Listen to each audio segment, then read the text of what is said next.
आप सभी के हृदय में विराजमान परमात्मा को मेरी राम राम।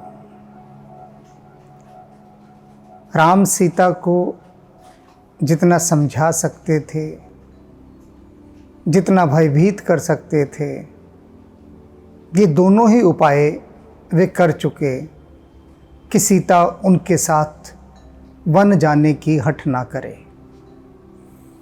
किंतु सीता कहाँ मानने वाली हैं। अब वे अपना पक्ष रखती हुई राम से कह रही हैं कि वन के जो दुख हैं, जो कष्ट हैं, वे मेरे लिए कुछ भी नहीं। आपसे वियोग होने का जो दुख है वह सबसे बड़ा दुख होगा, उससे बड़ा कोई दुख नहीं है। और उसके समक्ष तो ये कणमात्र भी नहीं है जंगल के दुख। और यदि आप मुझे 14 वर्ष के लिए अयोध्या छोड़ गए, सीता चेतावनी दे रही है कि याद रखिएगा, लौटेंगे तो मुझे नहीं पाएंगे। फिर आपके बिना मेरे प्राण नहीं बचेंगे। राम को चेता दिया और राम से कह रही हैं कि आप मुझे वनों के कष्टों के बारे में बता रहे हैं, तो वह बात भी जान लीजिए कि वन मुझे कैसे लगेंगे। मोहमग चलत न होई हारे। वन के मार्ग पर चलते हुए मैं बिल्कुल भी नहीं थकूंगी। क्यों नहीं थकूंगी? क्या कारण है ना थकने का? छिन छिन चरण सरोज निहारी। क्योंकि मैं एक एक क्षण आपके चरण कमलों को निहारती रहूंगी, उन्हीं की ओर मेरी दृष्टि लगी रहेगी और मुझे कोई थकावट नहीं होगी। वे ही मेरी शक्ति बनेंगे। सब ही भांति पिए सेवा करी हो, और मैं हर प्रकार से आपकी वनों में सेवा करूंगी। मार्ग जनित सकल श्रम हरि हो। रास्ते में चलते हुए जब आप थक जाएंगे तो मैं सेवा करके आपकी थकावट को दूर करूंगी। अब सीता घेर रही हैं राम को। वे कह रही हैं कि मैं समझ रही हूं आप मुझे क्यों वन नहीं ले जाना चाह रहे, कि कहीं मैं आपके ऊपर भार ना बन जाऊं, आपको मेरी चिंता ना करनी पड़ जाए। तो सीता पलटवार कर रही हैं कि मैं आप पर भार नहीं बनूंगी, बल्कि आपकी सेविका, आपकी दासी बनकर, आपकी सहयोगिनी बनकर आपका साथ दूंगी, आपकी सहायक रहूंगी मैं वनों में। सब भांति पिए सेवा करी हो। हर प्रकार से हे मेरे प्रियतम, मैं आपकी सेवा करूंगी। जब आप थक जाएंगे, आपकी थकावट को दूर करूंगी। पाए पखार बैठी तरछाही। वृक्ष की छाया में बैठकर मैं आपके चरणों को पखारूंगी। जल से आपके पैरों को धोऊंगी तो आपकी मार्ग की थकान दूर हो जाएगी। अपनी कोई बात नहीं कर रही हैं सीता, जैसे उनको तो कुछ होगा ही नहीं। ना वो थकेंगी, ना वे श्रम से क्लांत होंगी, ना अन्य कुछ। वे तो बस सहायिका और सेविका बनकर राम के साथ चलना चाह रही है। करी हूं बाऊ मुदित मन माही। और जब आप पेड़ के नीचे थक कर बैठे होंगे तो मैं पंखे से आपकी हवा करूंगी। आपकी उस थकावट को दूर करने का पूरा प्रयास करूंगी अपनी सेवा से। श्रम कन सहित श्याम तन देखे। और आप पसीनों से भीगे हुए होंगे, और पसीनों से भीगे हुए मैं उस श्याम शरीर को देखूंगी, निहारूंगी। कह दुख समय प्राणपति पेखे। और हे प्राणपति, आपको देखते देखते मैं इतनी खो जाऊंगी कि दुख की ओर देखने का तो अवकाश ही नहीं होगा मुझे। आपके इस सुंदर मुखमंडल से, इन चरण कमलों से, इन सब से ही मेरी दृष्टि नहीं हटेगी, तो दुख के लिए अवकाश तो चाहिए। उसको देखने की मुझे बिल्कुल भी फुर्सत ना होगी। तेरे चेहरे से नज़र नहीं हटती, नज़ारे हम क्या देखें। तो आपके इस मुखमंडल से, वहीं से मेरी दृष्टि नहीं हटेगी, तो दुख की ओर मैं कहाँ देख पाऊंगी। उतनी फुर्सत ही नहीं मिलेगी। कैसी काव्यात्मक और सुंदर भावाव्यक्ति सीता जी कर रही हैं। सममही तृण तरुपल्लव डासी, और जहाँ समतल भूमि होगी वहाँ तिनकी और पत्तों का एक बिछौना, एक शैया तैयार करूँगी। पाए पलोठी सब निज दासी, और आपकी यह दासी रात भर आपकी चरण सेवा करेगी, आपके पैर दबाएगी। आप जो थक जाएंगे, विश्राम करने के लिए सुंदर कोमल पत्तों का बिछौना तैयार करेगी। बार बार मृद मूरत जो ही लाग ही तात बयार न मोही। कहते हैं बार बार आपकी ये मधुर मूर्ति को देखकर, आपके सुंदर मुखमंडल को देखकर मुझे जंगल की गर्म हवा, तप्त हवा बिल्कुल भी अनुभव नहीं होगी। आप मुझसे कह तो रहे हैं कि सीते, जंगल की हवा बहुत गर्म होती है, किंतु मुझे ये गर्म हवा नहीं लगेगी, क्योंकि आपका मैं ये सुशीतल और मधुर मुख निरंतर देखती रहूँगी, निहारती रहूँगी। तो कौन गर्म हवा की परवाह करे, चलती है तो चलती रहे। को प्रभु संग मोहि चितवन निहारा।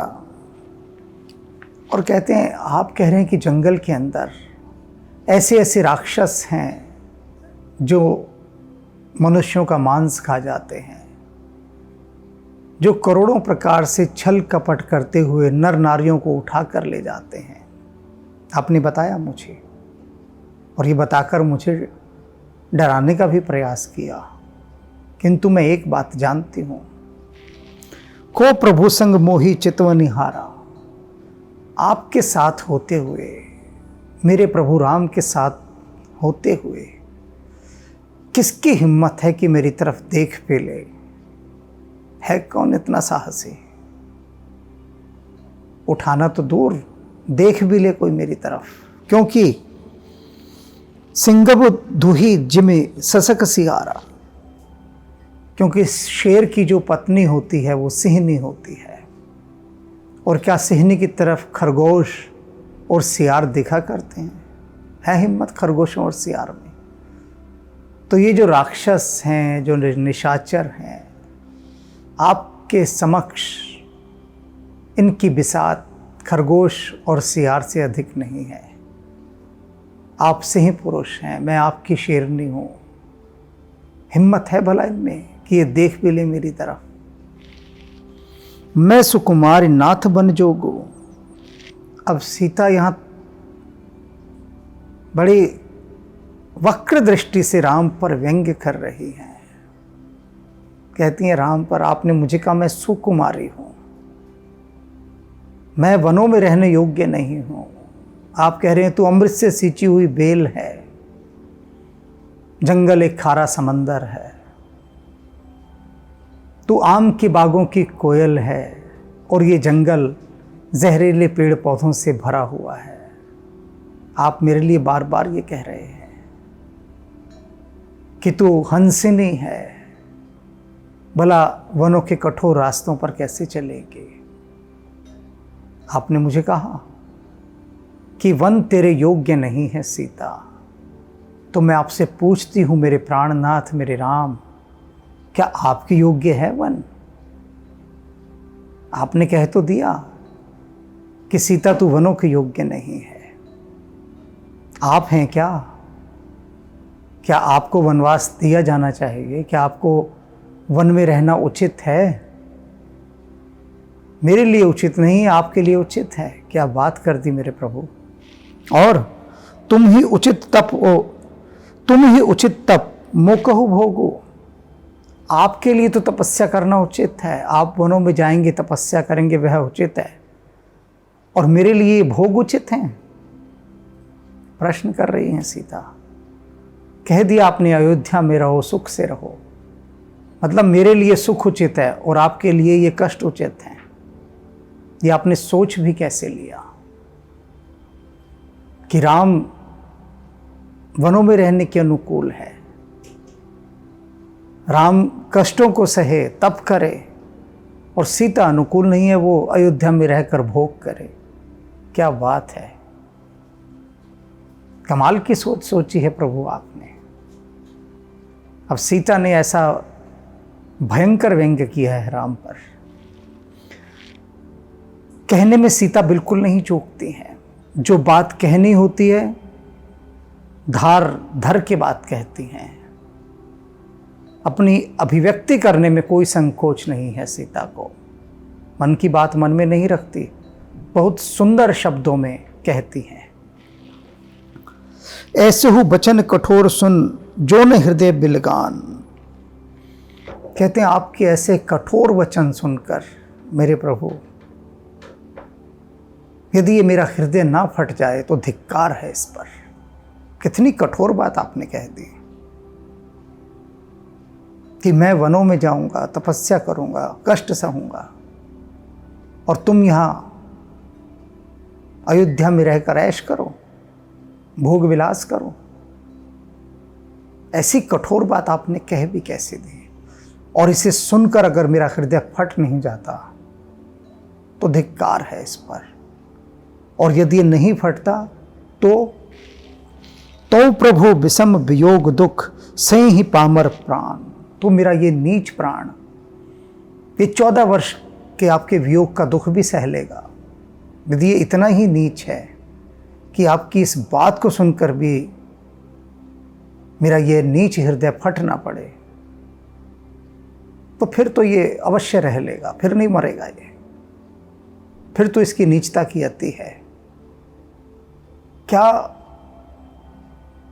व्यंग्य सीता कर रही है, और राम सब समझ रहे हैं, सब समझ रहे हैं। पहले ही सीता ने क्षमा मांग ली, कौशल्या खड़ी है वहां पर, पहले ही कह रही हैं कि मैं जो कहने जा रही हूं बड़ी धृष्टता की बात है, ढिठाई वाली बात है। हो सकता है कि आपको लगे ये कोई तरीका है राम से बात करने का, राम पति हैं तुम्हारे, लेकिन सीता ने पहले क्षमा मांग ली।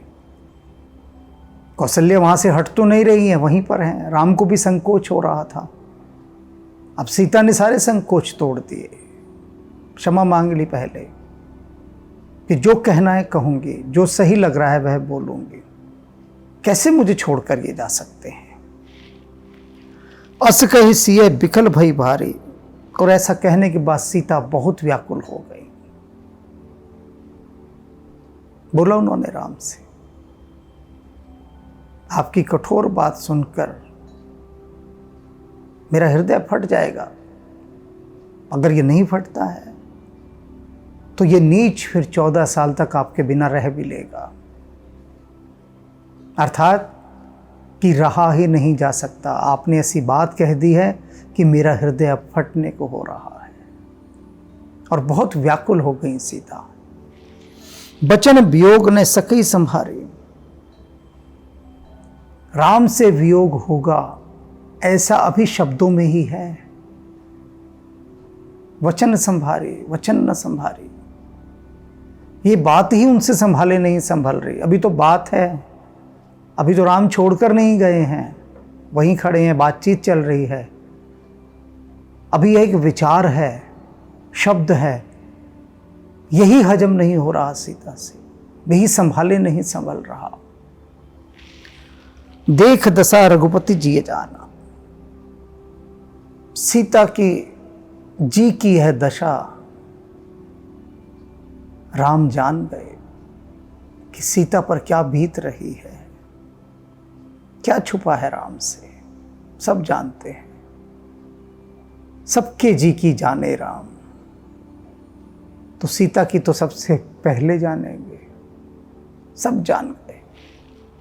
हठ राखे नहीं राखे ही प्राणा, वे जान गए कि यदि मैंने सीता को अयोध्या में रोक दिया तो इसके प्राण नहीं रहेंगे, फिर मर जाएगी, निश्चित मर जाएगी।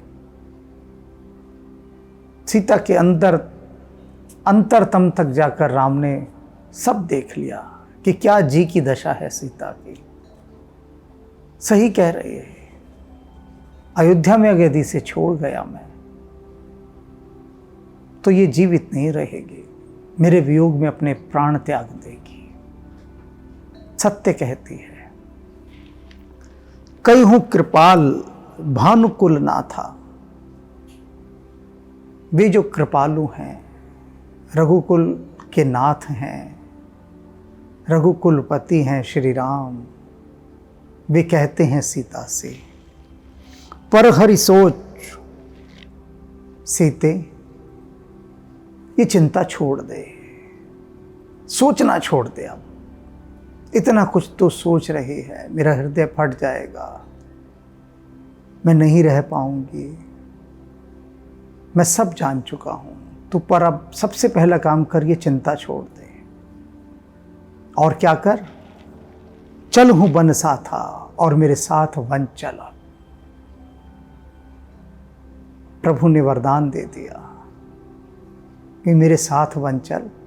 मैं जान गया हूं कि तुझे यहां छोड़ा तो तू जीती ना बचेगी, तो मेरे साथ वन चल, चिंता छोड़ दे बस। अब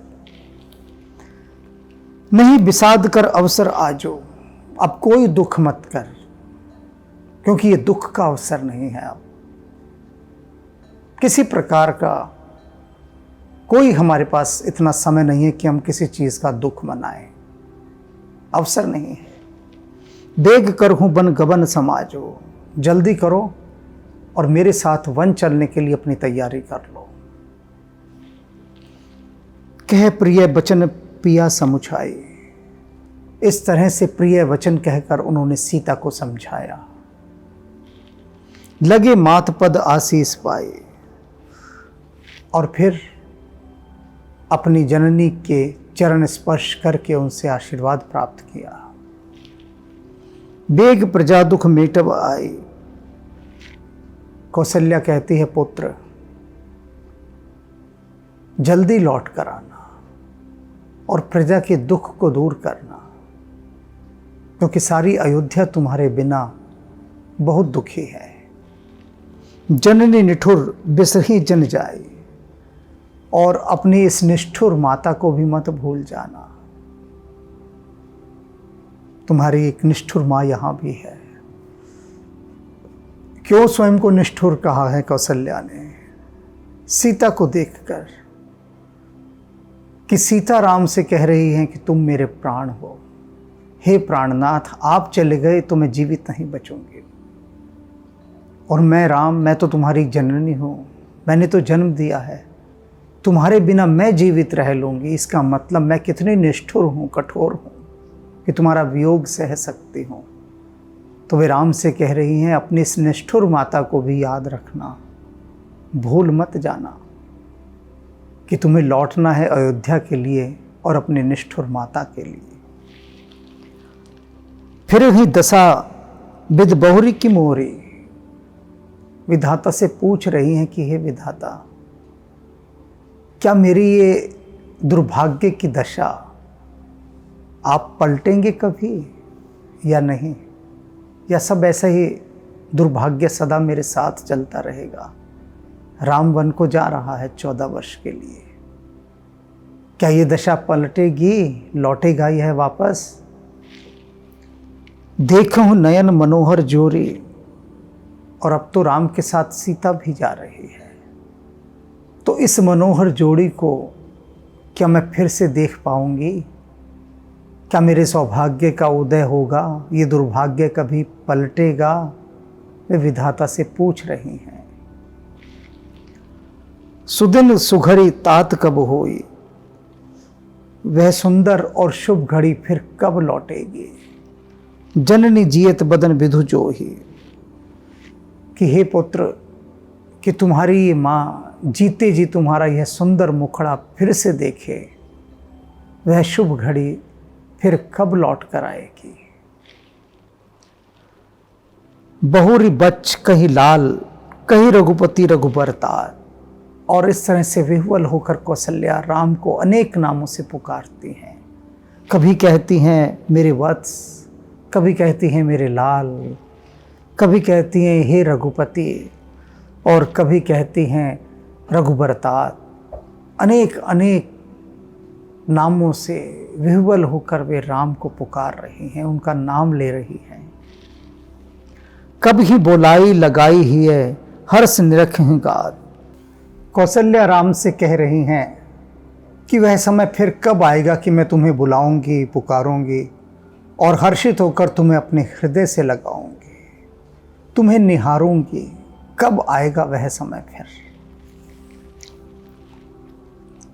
लख स्नेह कातर महतारे, बचन न आओ बिकल भय भारे। राम ने देखा कि उनकी माता स्नेह के वशीभूत होकर बहुत अधीर हो गई हैं, व्याकुल हो गई हैं। कितनी व्याकुल हो गई हैं कि बचन न आओ बिकल भई भारे, मुंह से बोल ही नहीं फूट रहे हैं, वचन ही नहीं निकल रहे हैं, इतनी अधिक व्याकुल हो गई हैं। राम प्रबोध कीन विध नाना। राम ने बहुत विधि उनको समझाया, बहुत प्रकार से समझाया, जैसे हो सकता था उनको धैर्य बंधाया। समूह स्नेह ने जाई बखाना। तुलसीदास जी कहते हैं वह जो समय था, उस समय में स्नेह के वशीभूत होकर राम जिस प्रकार से अपनी माता को समझा रहे हैं, कहते हैं मैं उसका बखान नहीं कर सकता। कैसे कैसे राम ने समझाया अपनी जननी को, मैं उसका बखान नहीं कर सकता, समर्थ नहीं हूं करने में। तब जानकी सास पद लागे। और तब सीता जी ने अपनी सास के चरण स्पर्श किए, उनके चरणों से जाकर लग गईं। सुनी माई में परम अभागी। और क्या कहती कि माँ मैं परम अभागी हूं, मेरे जैसी अभागिन कोई नहीं है। क्यों?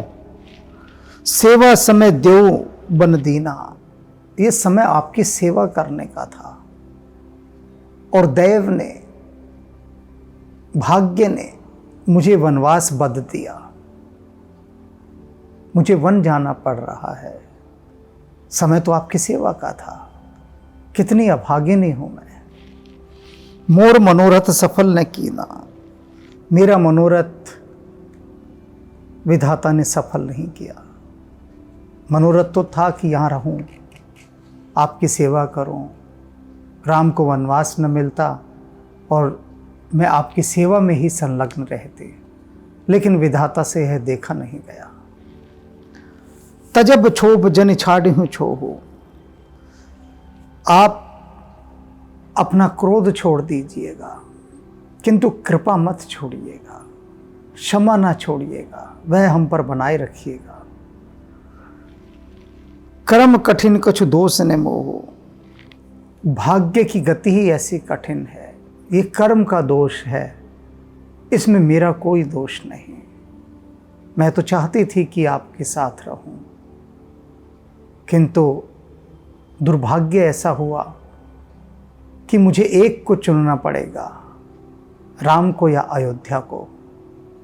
तो राम को ही मुझे चुनना है, तो इसलिए आप मुझे दोष मत दीजिएगा कि मैं आपको छोड़कर जा रही हूं। सुन सिए वचन सास अकुलानी। सीता के ऐसे वचन सुनकर कौशल्या और व्याकुल हो गई। सीता से बहुत प्रेम करती थी और सीता स्वयं को इतना अधिक असहाय अनुभव कर रही हैं, यह देखकर कौशल्या अकुला गई, व्याकुल हो गई। दशा कवन विधि कहो बखाने। तुलसीदास जी कहते हैं कि आप ही बता दें सब, आप सब जो सुन रहे हैं वे ही सब मुझे बता दें कि दशा कवन विधि कहो बखाने, कि इस समय जो कौशल्या की दशा है उस दशा को मैं किस विधि बखान करूं, कैसे बखान करूं, मैं तो नहीं बता सकता, जो सुनने वाले हैं वे बता दें। जो दशा इस समय कौशल्या की है, किस विधि वर्णन करूं, कोई विधि है ही नहीं। उस व्याकुल दशा का वर्णन हो ही नहीं सकता। बार ही बार लाई उर्ली ने, इतनी व्याकुल कौशल्या कि बार बार सीता को अपने हृदय से लगा रही हैं, बार बार तृप्त ही नहीं हो रही। धर धीरज सिख आशीष दीनी, फिर किसी प्रकार से कौशल्या ने धैर्य धारण किया, स्वयं को ढाढ़स बंधाया, सीता को बहुत आशीर्वाद दिए। अचल हो अहिवात तुम्हारा, और कहा कि तुम्हारा सुहाग अचल रहे। कैसे अचल रहे? जब लग गंग जमन जलधारा, जब तक गंगा और यमुना में जल बह रहा है, इन दोनों ही नदियों में, तब तक तुम्हारा सुहाग अचल रहे। ऐसा कौशल्या ने सीता को हृदय से लगाकर आशीर्वाद दिया। सीते ही सास आशीष सिख दीनी अनेक प्रकार, कौशल्या ने सीता को अनेक प्रकार से बहुत सारी आशीषें दी। चली नाई पद पदम सिर अति हित बार ही बार,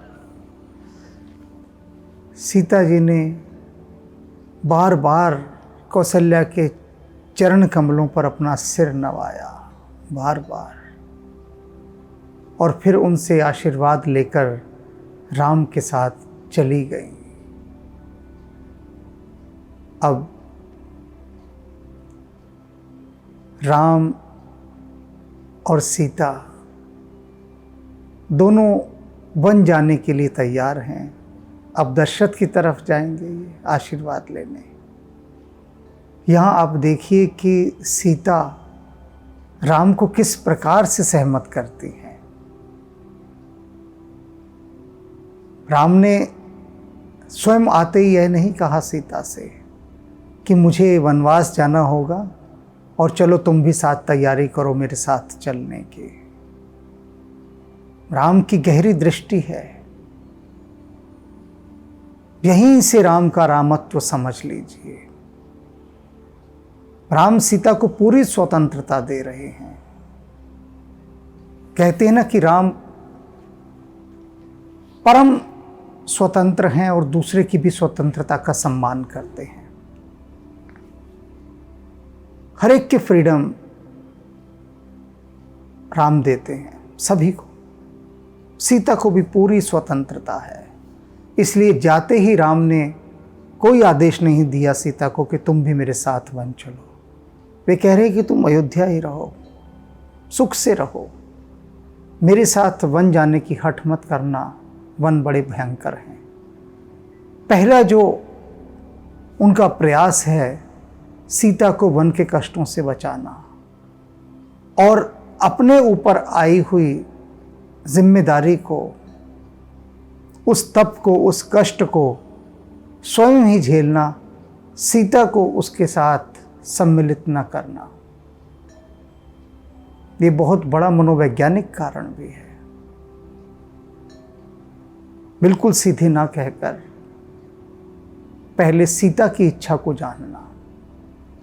यह भी नहीं पूछा कि सीता इस तरह से मुझे वनवास के लिए जाना पड़ेगा, तुम मेरे साथ चलना चाहोगी या नहीं चलना चाहोगी। कोई संशय, कोई दुविधा, कोई द्वंद्व किसी प्रकार का सीता के मन में उत्पन्न नहीं किया। कोई सवाल जवाब नहीं, एक सुझाव दिया बस। ये बहुत गहरी बात है, बहुत गहरी बात। विकल्प नहीं देते हैं राम, सुझाव देते हैं। कहते हैं कि तुम यहीं रहो। और सीता विदुषी हैं, तर्क करती हैं, सम्मान पूर्वक तर्क करती हैं, मर्यादा के साथ तर्क करती हैं।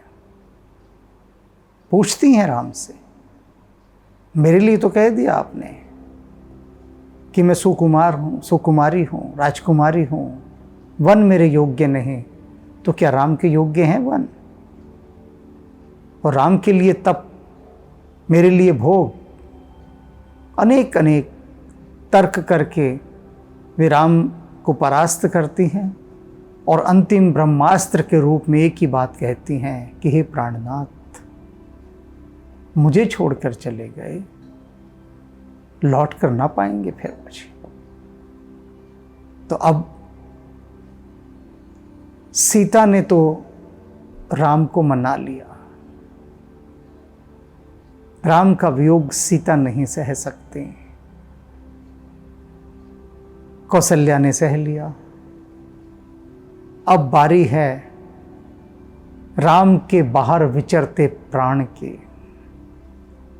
राम कहते हैं अक्सर कि लक्ष्मण, तुम मेरा बाहर विचरता हुआ प्राण हो।